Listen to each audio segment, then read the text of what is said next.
क्या आपने कभी सोचा है कि जिस ईश्वर को पूरी दुनिया मंदिरों, मस्जिदों और आसमानों में ढूंढ रही है, वो आखिर छिपकर कहाँ बैठा है? हम उसे देख क्यों नहीं पाते? क्या वह हमसे नाराज़ है या फिर वह है ही नहीं? आज के इस वीडियो में हम उस महान सत्य की परतों को उखाड़ेंगे जो सदियों से आपसे छिपाया गया है। भगवान दिखता क्यों नहीं? इसका कारण उसकी अनुपस्थिति नहीं, बल्कि उसका अति निकट होना है। आज मैं आपको वह दृष्टि दूंगा जिससे आप उस अदृश्य को अपनी हर श्वास में देख पाएंगे। अगर आप चमत्कार नहीं, साक्षात सत्य की खोज में हैं, तो यह वीडियो आपकी आंखों से अंधकार का पर्दा सदा के लिए हटा देगा। जानिए वह आपकी आंखों के सामने होकर भी ओझल क्यों है। मनुष्य की सबसे बड़ी भूल यह है कि वह अनंत को सीमित के माध्यम से देखना चाहता है। इन चर्म चक्षुओं की अपनी एक सीमा है। ये केवल रूप और रंग देख सकती है, ये केवल पदार्थ देख सकती है। जिसे तुम भगवान कह रहे हो वो कोई पदार्थ नहीं है, वो कोई दृश्य नहीं है जिसे बाहर खोजा जा सके। वह तो होने का एक ढंग है। तुम पूछते हो कि वो दिखता क्यों नहीं। मैं तुमसे पूछता हूं, क्या तुम्हें तुम्हारी अपनी आंख दिखती है? आंख सब कुछ देखती है पर स्वयं को नहीं देख सकती, क्योंकि वह स्वयं ही देखने वाली है।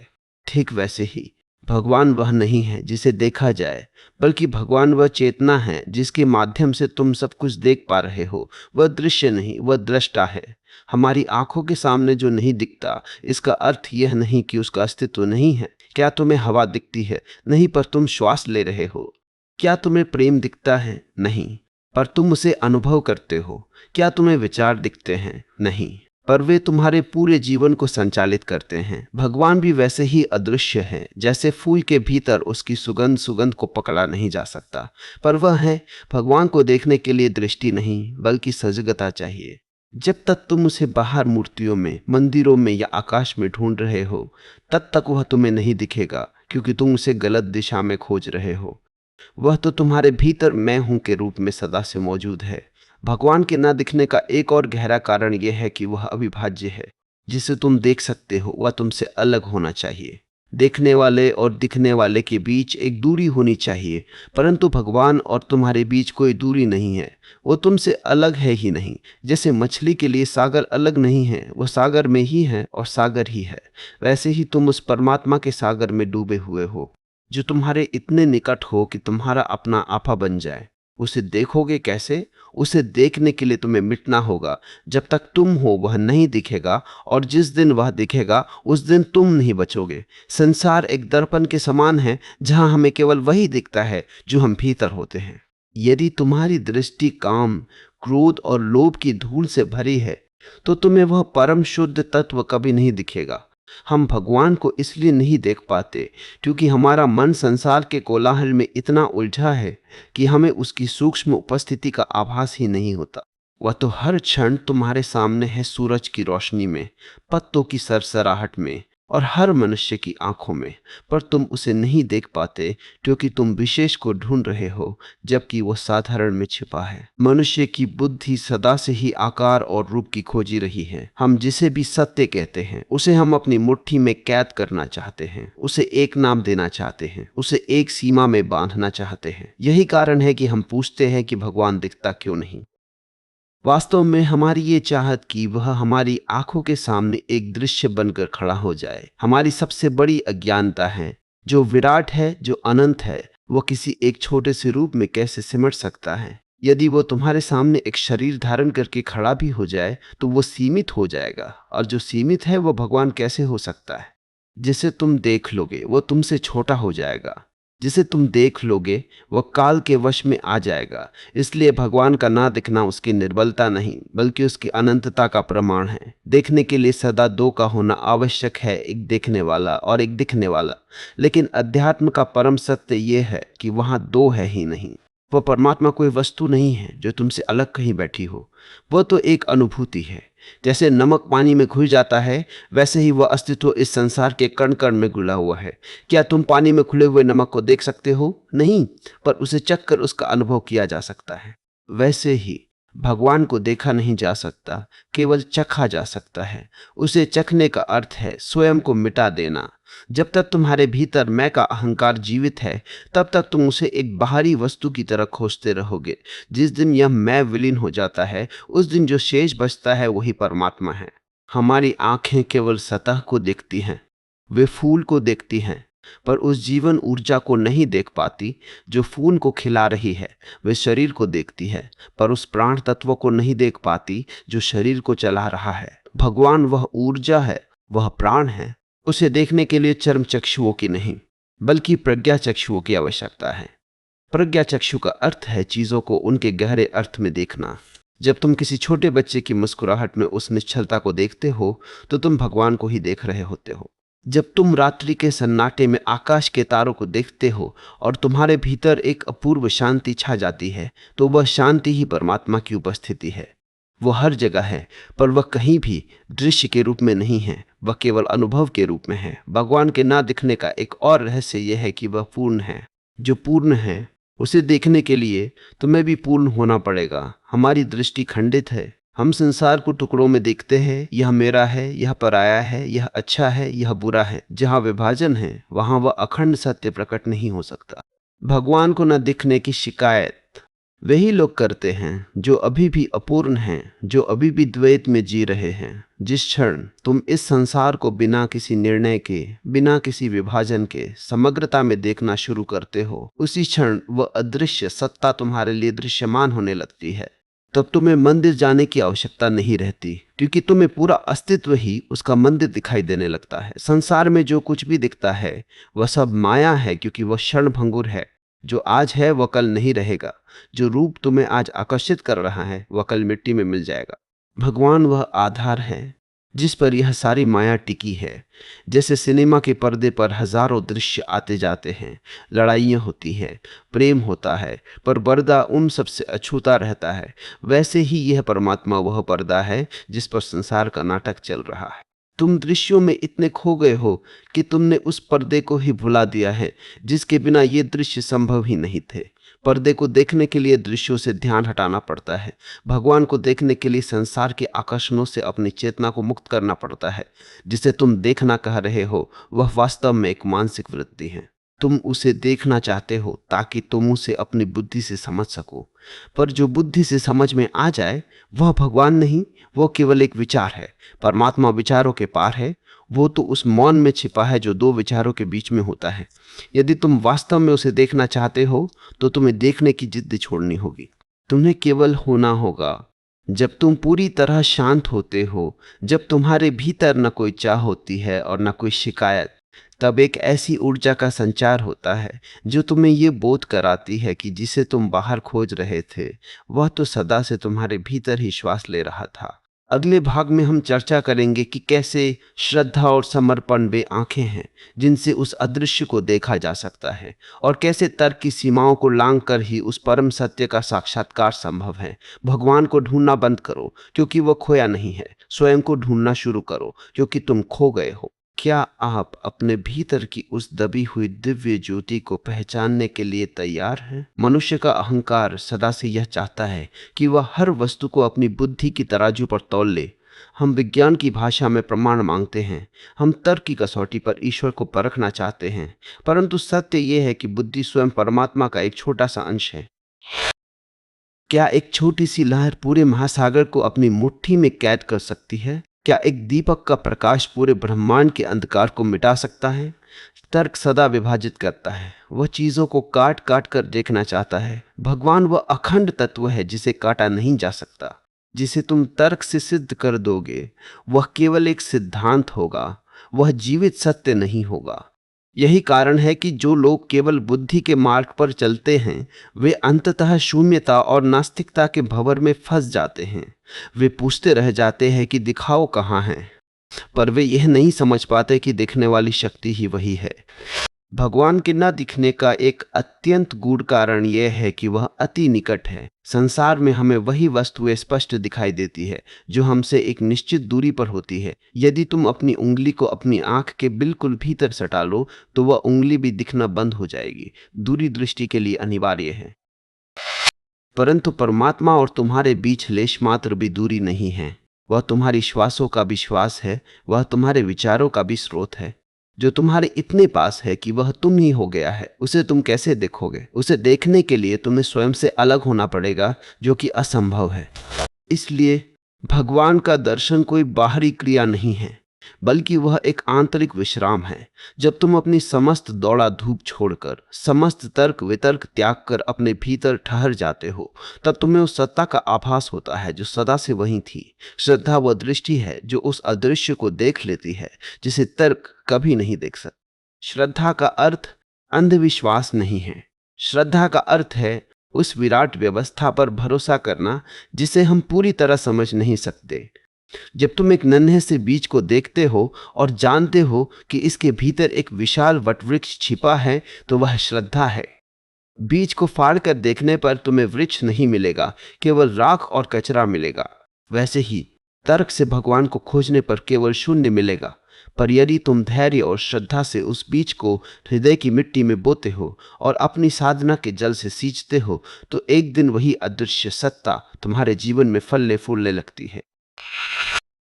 तब तुम्हें पूछने की आवश्यकता नहीं रहती कि वह कहाँ है, क्योंकि तब तुम्हारे रोम रोम से वही स्वर फूटता है। समर्पण वह द्वार है जिससे होकर ही उस परम सत्य के मंदिर में प्रवेश किया जा सकता है। समर्पण का अर्थ है अपनी छोटी सी बुद्धि को उस विराट बुद्धि के चरणों में सौंप देना। जब तक तुम अपनी शर्तों पर उसे देखना चाहते हो, वह कभी प्रकट नहीं होगा। हे प्रभु, तुम मेरे सामने ऐसे आओ, तुम मुझे यह चमत्कार दिखाओ। यह प्रार्थना नहीं, यह तो अहंकार का प्रदर्शन है। भगवान कोई जादूगर नहीं है जो तुम्हारे मनोरंजन के लिए प्रकट हो जाए। वह तो एक प्यास है। जब तुम्हारी प्यास इतनी तीव्र हो जाती है कि तुम उसके बिना एक क्षण भी नहीं जी सकते, जब तुम्हारा मैं पूरी तरह गल जाता है, तब वो द्वार स्वतः खुल जाता है। भक्त और भगवान के बीच केवल एक ही पर्दा है, और वह पर्दा तुम स्वयं हो। जिस दिन तुम हट जाते हो, वह दिखने लगता है। लोग अक्सर चमत्कार ढूंढते हैं, पर वे यह नहीं देख पाते कि यह पूरा अस्तित्व ही एक महान चमत्कार है।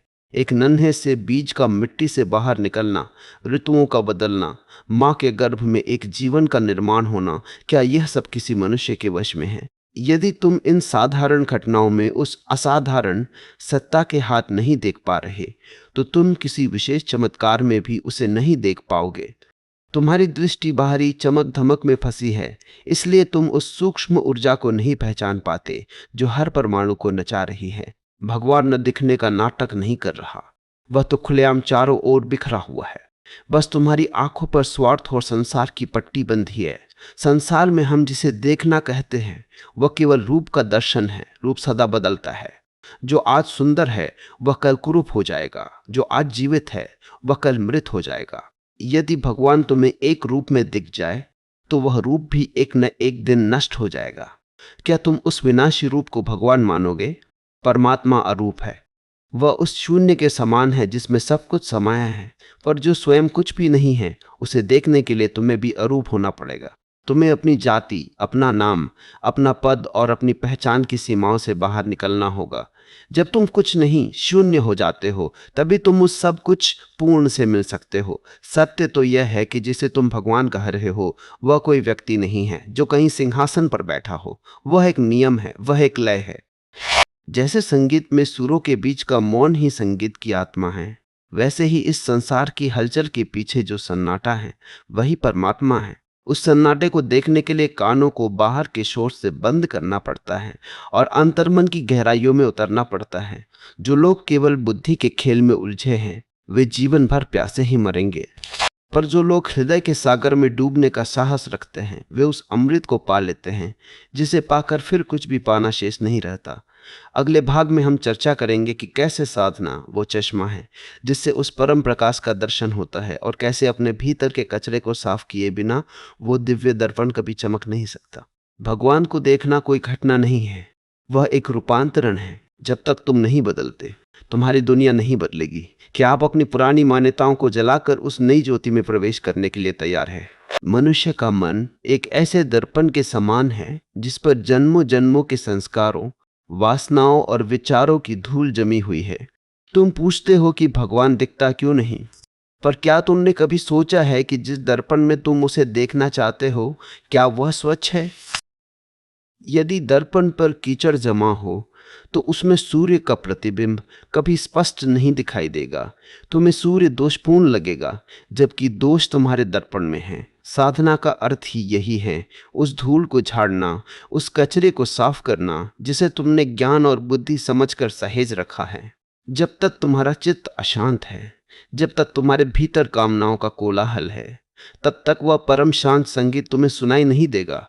भगवान कहीं छिपा नहीं है, वह तो प्रकट है, पर तुम्हारी अपनी मलिनता ही उसकी और तुम्हारे बीच का पर्दा बन गई है। साधना का प्रथम चरण है इंद्रिय निग्रह।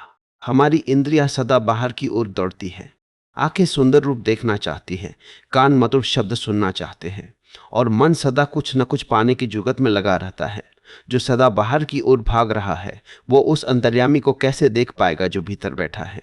भगवान को देखने के लिए अपनी ऊर्जा की दिशा बदलनी पड़ती है, उसे बहिर्मुखी से अंतर्मुखी करना पड़ता है। जब तुम अपनी आंखें बंद करके बाहर के संसार को विदा कर देते हो, तभी तुम्हारे भीतर के उस ब्रह्मांड का द्वार खुलता है जहां वह प्रकाश पुंज विद्यमान है। साधना का अर्थ स्वयं को कष्ट देना नहीं है, बल्कि स्वयं को उस व्यर्थ के बिखराव से बचाना है जिसमें तुम अपनी पूरी शक्ति नष्ट कर रहे हो। भगवान के न दिखने का एक और रहस्य यह है कि वह शब्दों के पार है। हम उसे मंत्रों में खोजते हैं, हम उसे शास्त्रों के पन्नों में ढूंढते हैं, हम उसके नाम की रट लगाते हैं, पर याद रखो, जल शब्द कहने से प्यास नहीं बुझती। प्यास बुझाने के लिए जल को पीना पड़ता है। नाम केवल एक संकेत है, वह सत्य नहीं है। जब तुम सारे शब्दों को मौन कर देते हो, जब तुम्हारे भीतर एक भी विचार की तरंग नहीं उठती, तब उस शून्य में उसकी वाणी गूंजती है। वह वाणी कान से नहीं सुनी जाती, वह तो पूरे अस्तित्व से अनुभव की जाती है। जिसे तुम देखना चाहते हो वह दृश्य नहीं है, वह तो एक बोध है। जैसे नमक को पानी में देखने की कोशिश करोगे तो विफल होगे, पर उसे चखोगे तो उसकी उपस्थिति का प्रमाण मिल जाएगा। वैसे ही परमात्मा को तर्क से देखने की कोशिश मत करो, उसे अपने ध्यान की गहराई में चखो।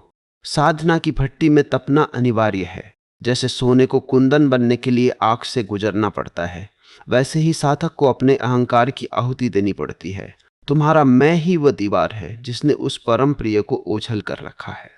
तुम कहते हो मैं देखना चाहता हूं, इसमें जो यह मैं है यही सबसे बड़ी बाधा है। जहां मैं है वहां वह नहीं है, और जहां वह है वहां मैं नहीं बचता। साधना का अर्थ ही अपने इस झूठे व्यक्तित्व को गलाना है। जिस दिन तुम पूरी तरह खाली हो जाते हो, जिस दिन तुम्हारे भीतर कोई दावा नहीं बचता, उसी क्षण वह विराट सत्ता तुम्हारे भीतर समा जाती है। तब तुम यह नहीं कहते कि मैंने भगवान को देखा, बल्कि तुम यह अनुभव करते हो कि केवल भगवान ही है, मैं तो था ही नहीं। जिसे तुम देखना कहते हो वह तुम्हारी वर्तमान चेतना का एक सीमित अनुभव है।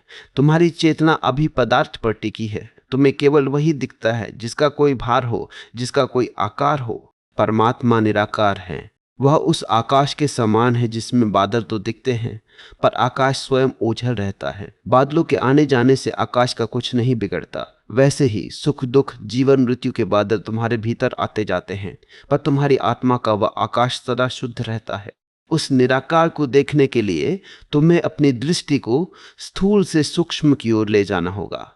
जब तुम सूक्ष्म को देखने की कला सीख जाते हो तो तुम्हें पत्थर में भी धड़कन सुनाई देने लगती है, और शून्य में भी परमात्मा का नृत्य दिखाई देने लगता है। साधना का एक और महत्वपूर्ण अंग है निरंतरता। लोग चाहते हैं कि एक दिन ध्यान में बैठें और भगवान प्रकट हो जाएं।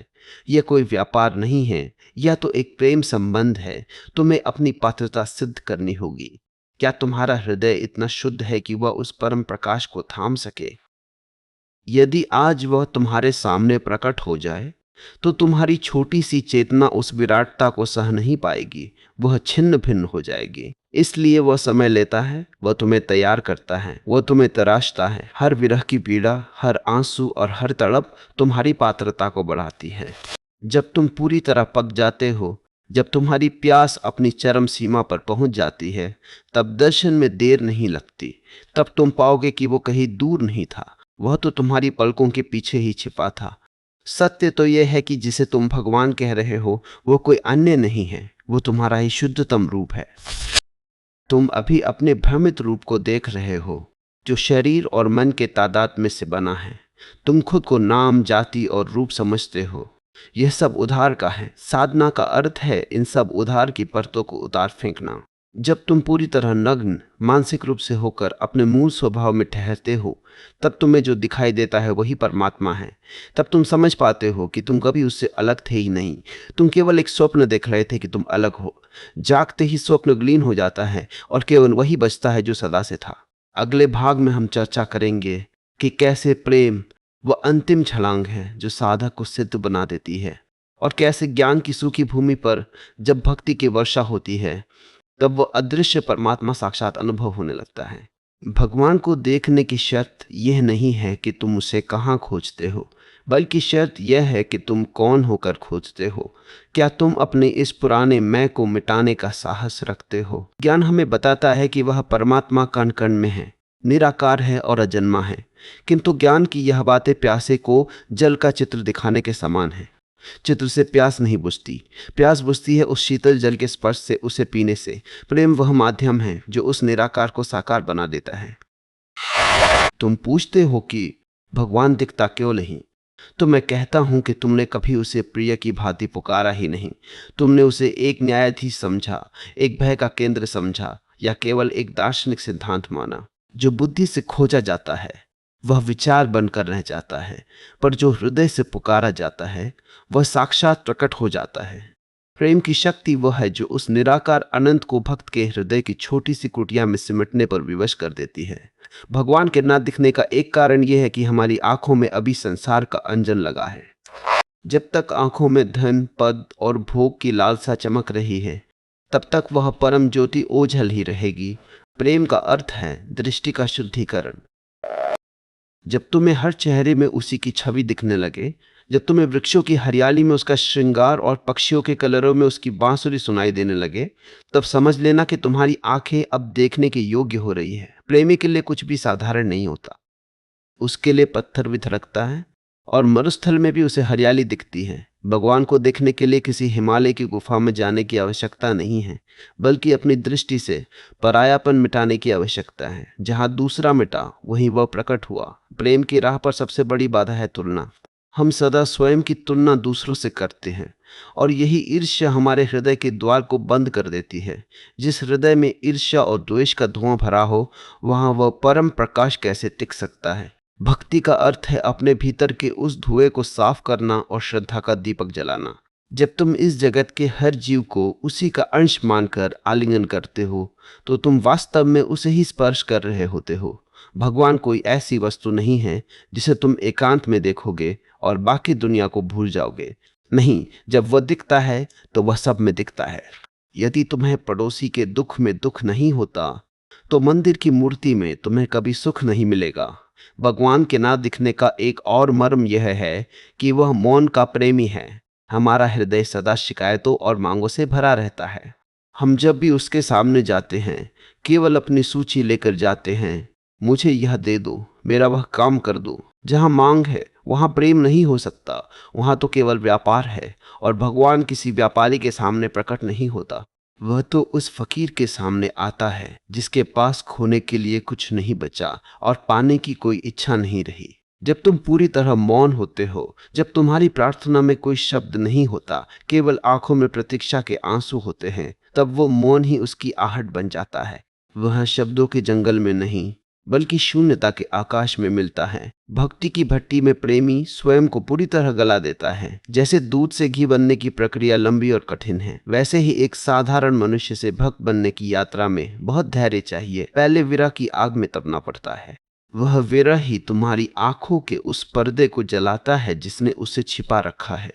जब तुम उसके बिना एक क्षण भी नहीं रह पाते, जब तुम्हारा रोम रोम केवल उसी की पुकार करता है, तब वह अपनी ओट से बाहर आता है। भगवान छिपता इसलिए है ताकि तुम्हारी प्यास और बढ़े। वह चाहता है कि तुम उसे केवल ऊपर ऊपर से ना चाहो, बल्कि तुम्हारी आत्मा की गहराई से उसे पुकारो। जिस दिन तुम्हारी पुकार में सच्चाई होगी, उस दिन पूरा ब्रह्मांड उसे तुम्हारे सामने लाने के लिए विवश हो जाएगा। जिसे तुम देखना कह रहे हो, वह वास्तव में एकात्म होना है। प्रेमी और प्रियतम के बीच जब तक बाल बराबर भी अंतर है, तब तक दर्शन अधूरा है। पूर्ण दर्शन का अर्थ है दो का मिट जाना और केवल एक का रह जाना। जैसे लहर जब समुद्र को देखती है तो वो ये नहीं कहती कि मैंने समुद्र को देखा, बल्कि वो जान लेती है कि मैं ही समुद्र हूं। वैसे ही जब तुम अपनी सीमाओं को तोड़कर उस विराट चेतना में विलीन हो जाते हो, तब तुम्हें समझ आता है कि तुम जिसे जन्मों से ढूंढ रहे थे वो तुम्हारे ही भीतर श्वास ले रहा था। तुम ही वह दर्पण थे जिसमें वह अपना रूप देख रहा था, और तुम ही वह रूप थे जिसे वह दर्पण में खोज रहा था। सत्य तो यह है कि भगवान न दिखने का नाटक केवल इसलिए करता है ताकि तुम स्वयं को खोज सको। यदि वह पहले ही दिन दिख जाए तो तुम्हारी ये आत्मविकास की यात्रा रुक जाएगी। वह तुम्हें संघर्षों से गुजारता है, वह तुम्हें दुखों की अग्नि में डालता है ताकि तुम कुंदन बन सको। जो नहीं दिखता वही सबसे अधिक प्रभावशाली होता है। जैसे जड़ें नहीं दिखती पर वृक्ष उन्हीं पर खड़ा है, जैसे नींव नहीं दिखती पर अट्टालिका उसी पर टिकी है, वैसे ही वह अदृश्य परमात्मा इस संसार का आधार है। उसे देखने की जिद छोड़कर उसे महसूस करने का प्रयास करो। अपनी सांसों की लय में उसे पहचानो, अपने हृदय की धड़कन में उसका स्वर सुनो। अगले भाग में हम इस श्रृंखला को उस शिखर पर ले जाएंगे जहां साधना और सिद्धि का मिलन होता है, और यह जानेंगे कि कैसे एक मुक्त पुरुष के लिए सारा संसार ही भगवान का साक्षात रूप बन जाता है। भगवान को देखना कोई अंत नहीं बल्कि एक नई शुरुआत है। जब वह दिखता है तो तुम मर जाते हो और केवल वही जीना शुरू करता है। क्या तुम इस परम मृत्यु के लिए तैयार हो ताकि तुम शाश्वत जीवन पा सको, जहां पहुंचकर साधक और साध्य का भेद सदा के लिए मिट जाता है। यह उस महामिलन का वृत्तांत है जहां यह प्रश्न ही भस्म हो जाता है कि भगवान दिखता क्यों नहीं, क्योंकि तब दिखने वाला और देखने वाला एक ही चैतन्य में विलीन हो जाते हैं। मनुष्य की बुद्धि की अंतिम सीमा द्वैत है। हम सदा मैं और वह के बीच एक खाई खोद कर खड़े रहते हैं। हम सोचते हैं कि मैं यहाँ हूँ और भगवान कहीं दूर कैलाश या वैकुंठ में बैठा है। यही वो मूल अज्ञान है जो दर्शन के मार्ग में सबसे बड़ा पत्थर है। तुम जिसे बाहर ढूंढ रहे हो वो तुम्हारा ही अधिष्ठान है। जैसे मिट्टी के बिना घड़े का कोई अस्तित्व नहीं, जैसे सोने के बिना आभूषण का कोई मूल्य नहीं, वैसे ही उस परमात्मा के बिना तुम्हारा होना असंभव है। लहर सागर के भीतर है, सागर से बनी है और अंत में सागर में ही मिल जाएगी। लहर को सागर देखने के लिए लहर होने का अहंकार छोड़ना होगा। वैसे ही तुम्हें परमात्मा को देखने के लिए अपना यह क्षुद्र व्यक्तित्व विसर्जित करना होगा। भगवान के ना दिखने का एक और अत्यंत सूक्ष्म रहस्य यह है कि वह स्वयं प्रकाशित है। संसार की वस्तुओं को देखने के लिए हमें सूर्य या दीपक के प्रकाश की आवश्यकता होती है, पर जो स्वयं प्रकाश का भी प्रकाश है उसे देखने के लिए किसी अन्य माध्यम की आवश्यकता नहीं है। वो तो तुम्हारी जागरूकता की रोशनी में ही प्रकट होता है। तुम सदा बाहर की वस्तुओं पर अपना ध्यान केंद्रित करते हो, इसलिए तुम उस प्रकाश को नहीं देख पाते जो तुम्हारे भीतर से फूट रहा है। साधना का अर्थ है उस ध्यान की टॉर्च को बाहर से हटाकर भीतर की ओर मोड़ना। जैसे ही तुम अपनी चेतना को विचारों से हटाकर उस स्थान पर लाते हो जहां से विचार उठ रहे हैं, तुम्हें उस दिव्य ज्योति का आभास होने लगता है। वह ज्योति आंखों से नहीं देखी जाती, वह तो पूरे अस्तित्व से अनुभूत की जाती है। जिसे हम देखना कहते हैं वह अक्सर एक मानसिक छवि, इमेज होती है। हम चाहते हैं कि भगवान हमारे सामने चतुर्भुज रूप में या किसी विशेष आकृति में आए, पर याद रखो जो भी आकृति होगी वह सीमित होगी, और जो सीमित है वह कभी सत्य नहीं हो सकता। सत्य तो निराकार और असीम है। भगवान न दिखने का स्वांग इसलिए करता है ताकि तुम किसी झूठी आकृति को ही सत्य न मान लो। वो तुम्हें तब तक तृप्त नहीं होने देता जब तक तुम उसे उसके वास्तविक स्वरूप में ना पालो। उसका वास्तविक स्वरूप सत्यचित आनंद है। वो कोई शरीर नहीं है, वो तो एक अवस्था है। जब तुम्हारा मन पूरी तरह विचार शून्य हो जाता है, जब तुम्हारे भीतर कोई तरंग नहीं बचती, तब जो शेष रहता है वही परमात्मा है। उस अवस्था में पहुंचकर तुम यह नहीं कहते कि मैंने उसे देखा, बल्कि तुम कहते हो मैं ही वह हूं। भगवान के दर्शन में एक बड़ी बाधा हमारा अतीत और भविष्य है। हमारा मन या तो बीती हुई बातों की राख कुरेदता रहता है या भविष्य के हसीन सपने बुनता रहता है। परमात्मा केवल वर्तमान में है, वह अभी है और यही है। जो क्षण बीत गया उसमें वह नहीं है, जो क्षण आने वाला है उसमें वह अभी पहुंचा नहीं है। वह इसी छोटे से अब में छिपा है, पर हमारा मन इतना तेज दौड़ रहा है कि हम उस अब को पकड़ ही नहीं पाते। भगवान इसलिए नहीं दिखता क्योंकि हम उसके साथ वर्तमान में ठहरने को तैयार नहीं हैं। जिस क्षण तुम पूरी तरह वर्तमान में होते हो, जब तुम्हारे भीतर न कोई कल की चिंता होती है और न कल की याद, उसी क्षण वह परम सत्ता तुम्हारे सामने नाचने लगती है। तब तुम्हें कण कण में उसकी उपस्थिति का बोध होता है। भक्ति के मार्ग में एक स्थिति आती है जिसे परम वैराग्य कहते हैं। इसका अर्थ संसार को छोड़ना नहीं, बल्कि संसार की नश्वरता को पहचान लेना है। जब तुम्हें यह दिखने लगता है कि यहाँ सब कुछ मिट्टी में मिल जाने वाला है, चाहे वो सुंदर शरीर हो, धन संपत्ति हो या मान सम्मान, तब तुम्हारी दृष्टि उस शाश्वत की ओर मुड़ती है जो कभी नहीं बदलता। भगवान इसलिए नहीं दिखता क्योंकि तुम्हारी आंखों में अभी संसार की चमक बाकी है। तुम अभी खिलौनों से खेल रहे हो और रो रहे हो। जब तुम खिलौनों से ऊब जाते हो, जब तुम्हें संसार की निस्सारता समझ में आ जाती है, तब तुम्हारी पुकार में वो तड़प आती है जो उस परम पिता को खींच लाती है। दर्शन की पहली शर्त है संसार की व्यर्थता का बोध। साधना का अंतिम सोपान है साक्षी भाव। साक्षी का अर्थ है बिना किसी निर्णय के केवल देखना। अपने विचारों को देखो, अपनी भावनाओं को देखो, अपने शरीर की संवेदनाओं को देखो। जैसे जैसे तुम साक्षी होने लगते हो, तुम अपने मन और शरीर से अलग होने लगते हो। तुम्हें पता चलता है कि तुम वह नहीं हो जो दुखी है, तुम वह नहीं हो जो सोच रहा है, तुम तो वो हो जो इन सबको देख रहा है। वह देखने वाला दृष्टा ही परमात्मा का अंश है। जिस दिन तुम्हारी साक्षी अवस्था स्थिर हो जाती है, उस दिन सारा भेद मिट जाता है। तब तुम पाते हो कि जिसे तुम जन्मों से बाहर खोज रहे थे, वह तो सदा से तुम्हारी आंखों के पीछे बैठकर इस संसार का खेल देख रहा था। तुम जिसे ढूंढ रहे थे, वह तुम स्वयं ही थे।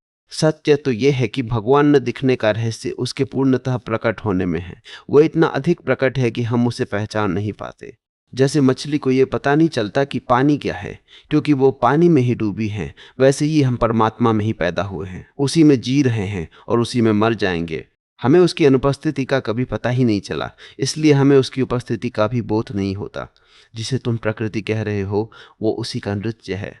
जिसे तुम प्रेम कह रहे हो, वह उसी की गूंज है। जिसे तुम जीवन कह रहे हो, वह उसी की धड़कन है।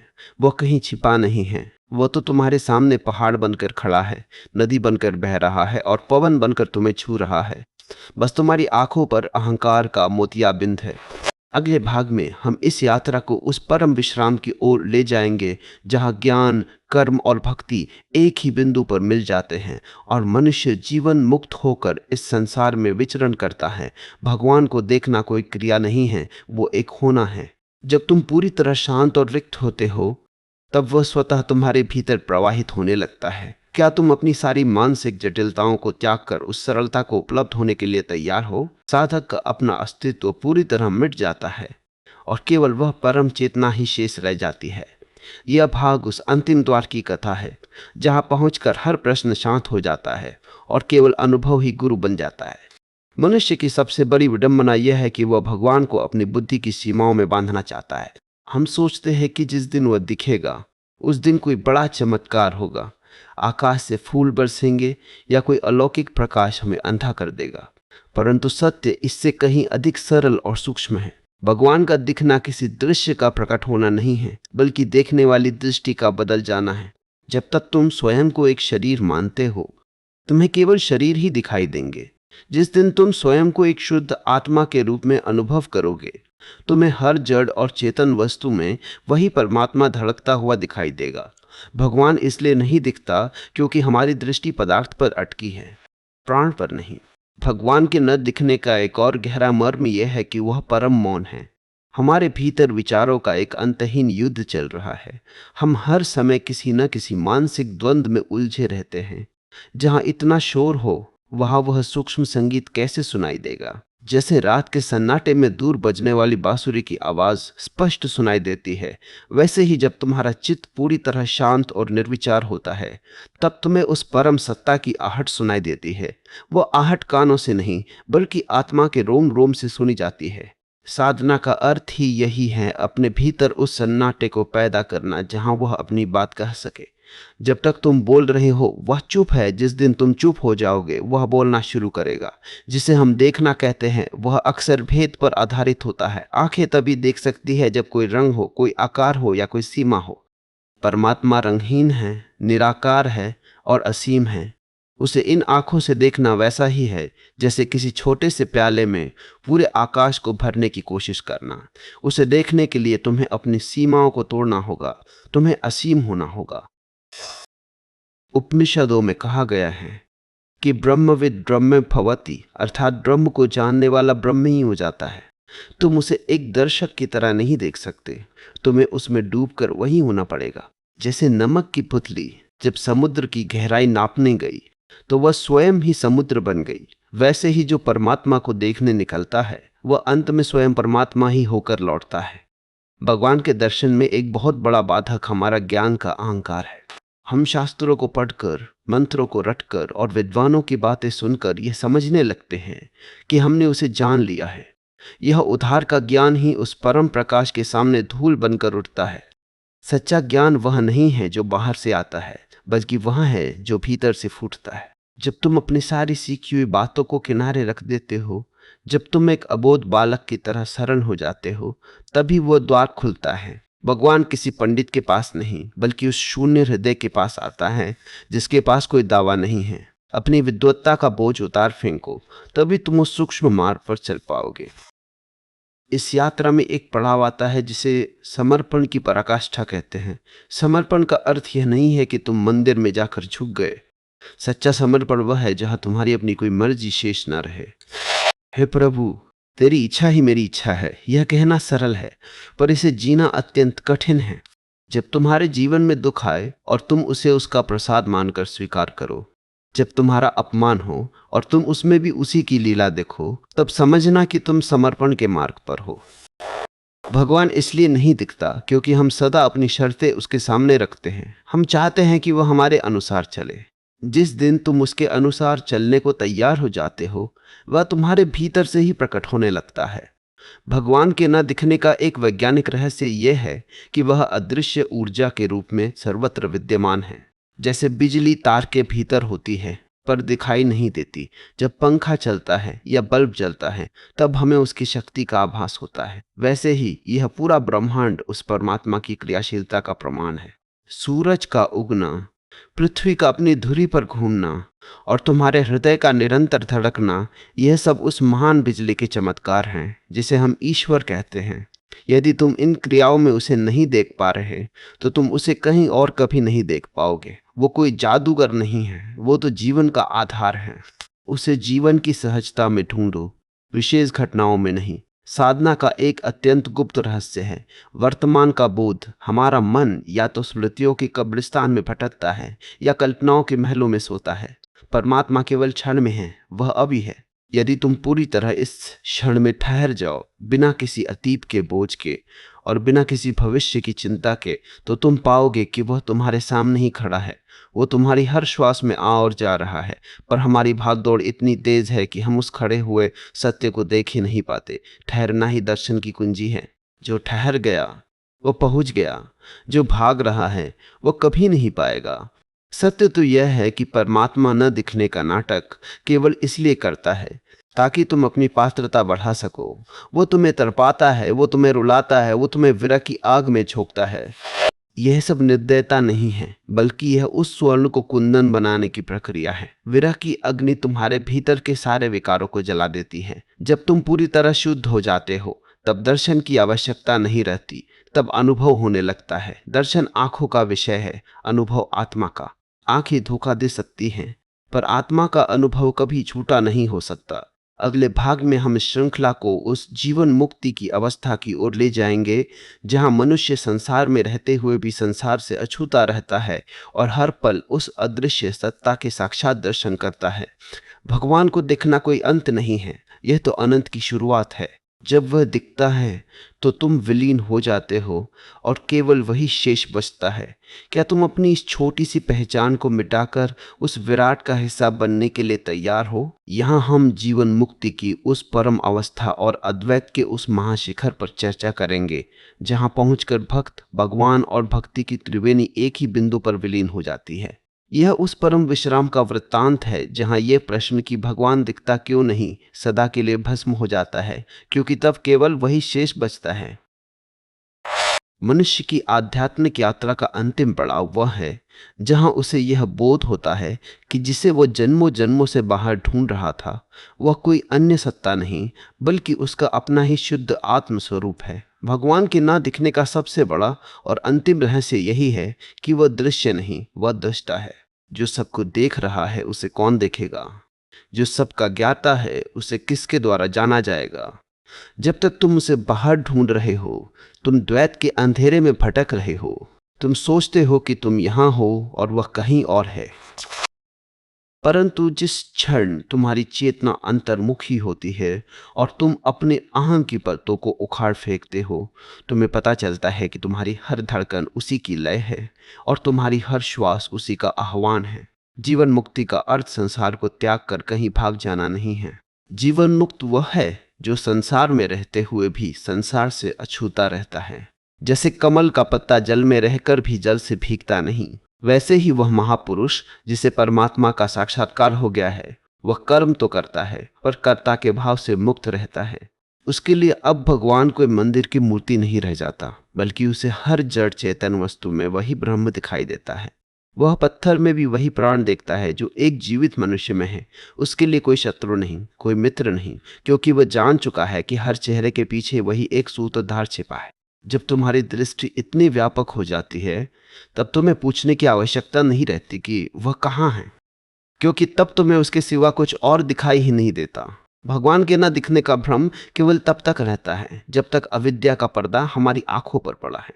अविद्या का अर्थ है स्वयं को यह नश्वर शरीर और चंचल मन मान लेना। जब तक तुम स्वयं को सीमित मानोगे तुम उस असीम को कभी नहीं देख पाओगे। साधना की अंतिम अग्नि में जब ये अविद्या जलकर राख हो जाती है तब जो शेष बचता है वो स्वयं प्रकाशित तत्व है। उसे देखने के लिए किसी बाहरी प्रकाश की आवश्यकता नहीं है। वह तो तुम्हारे भीतर के उस सन्नाटे में प्रकट होता है जिसे शब्दों में बयान नहीं किया जा सकता, जिसे वेदों ने नेति नेति यह भी नहीं वह भी नहीं कहा है। वह परमात्मा तुम्हारी कल्पनाओं से कहीं अधिक सुंदर और सत्य है। अंतिम सत्य यह है कि परमात्मा कोई प्राप्ति नहीं है, वो एक प्रकटीकरण है। वो कहीं से आने वाला नहीं है, वो तो सदा से यही था। जैसे बादलों के हटते ही सूर्य स्वतः दिखाई देने लगता है, वैसे ही वासनाओं और विकारों के बादल हटते ही वो आत्म सूर्य चमकने लगता है। तुम उसे देख इसलिए नहीं पा रहे थे क्योंकि तुम बहुत भरे हुए थे। तुम अपने ज्ञान से, अपने अहंकार से, अपने दुखों से और अपनी छोटी छोटी सफलताओं से भरे हुए थे। भगवान के प्रवेश के लिए तुम्हारे भीतर जगह ही नहीं थी। जिस क्षण तुम पूरी तरह खाली शून्य हो जाते हो उस परम पूर्णता का अवतरण होता है। वो शून्यता ही पात्रता है, वो खालीपन ही निमंत्रण है। जिसे तुम दर्शन कहते हो वह वास्तव में प्रेम की पूर्णता है। जब प्रेमी और प्रियतम के बीच का भेद मिट जाता है, जब मैं और तू की दीवार गिर जाती है, तब जो घटित होता है वही साक्षात ईश्वर है। जो व्यक्ति इस अवस्था को प्राप्त कर लेता है उसके लिए पूरा ब्रह्मांड उसका अपना घर बन जाता है।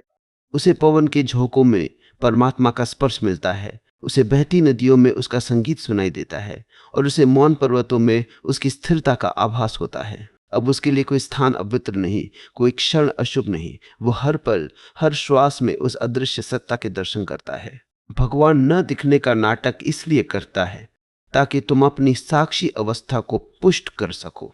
यदि वह साक्षात खड़ा हो जाए तो तुम्हारा विकास रुक जाएगा। वह तुम्हें अपनी अनुपस्थिति में तपाता है ताकि तुम स्वयं को पहचान सको।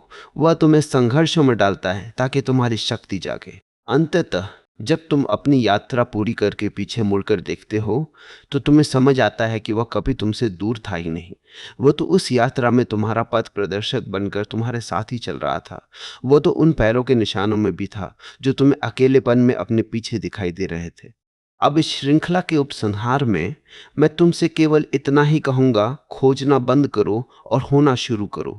देखने की जिद छोड़ो और अनुभव के द्वार खोलो। तुम जिसे ढूंढ रहे हो वो तुम्हारी आंखों के पीछे बैठकर इस प्रश्न को पढ़ रहा है। वो तुम्हारी श्वासों की गहराई में छिपा है, वह तुम्हारी शांति में है, वह तुम्हारे मौन में है। जिस दिन तुम पूरी तरह शांत हो जाओगे, जिस दिन तुम्हारी कोई मांग नहीं बचेगी, उसी दिन तुम पाओगे कि तुम जिसे खोज रहे थे वो तुम स्वयं ही थे। तत्वमसि वह तुम ही हो। यही अंतिम सत्य है, यही परम बोध है और यही जीवन की पूर्णता है। संसार एक स्वप्न है और परमात्मा ही एकमात्र जागृति है। इस स्वप्न से जागो और उस सत्य को पहचानो जो कभी नहीं मरता, जो कभी नहीं बदलता। भगवान कहीं बाहर नहीं है, वह तो तुम्हारे हृदय के सिंहासन पर विराजमान है। बस एक बार अपने अहंकार का सिर झुकाओ और देखो, वही है, केवल वही है।